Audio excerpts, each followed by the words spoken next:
vel fecri ve leyalin ashr. Fajrga va 10 kunga qasam bo'lsin deya Alloh azza va jalla qasam ichadi.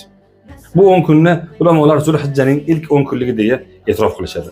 Rasululloh sallallohu alayhi vasallamning hadislarida esa bir 10 kunlik borki, hech qaysi kunda qilingan amal Alloh azza va jallaga mana bu 10 kunning ichida qilingan amalchalik sevimliroq va mahbubroq qilinmadi deya marhamat qilgan.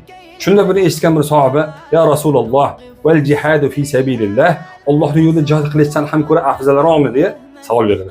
Shunda Rasululloh sallallohu alayhi vasallam, "Ha, Alloh yo'lida jihad qilishdan ham ko'ra afzalroq" deya javob berdilar. Faqat jonini, molini olib chiqib ketib va bulardan birortasi bilan qaytmagan kishining jihodi bundan mustasno dedilar. Va hadisning so'ngida ulamolar bizga mana bu kunlarda tahlilni, takbirni ko'paytirishlikka targ'ib bor deya e'tirof qilishadi. Ya'niki la ilaha illalloh valhamdulillah Allohu akbarni ko'proq aytishlik kerak deyshadi. Va Arafa kunida xosatan ro'za tutishlikning hikmatlaridan bittasi esa hadislarda keladiki, Arafa kuni jahannamdan ozod qilinganchalik kishi hech qaysi bir kunda ozod qilinmadi deya marhamat qilgan. Va biz aynan mana shu 10 kunlikning ichida turibmiz. Alloh azza va jalla mana bu 10 kunlikdan bizni ham gunohlardan qutulib, yaxshi amallar bilan chiqishlikni nasib qilsin. Assalomu alaykum va rahmatullohi va barakatuh.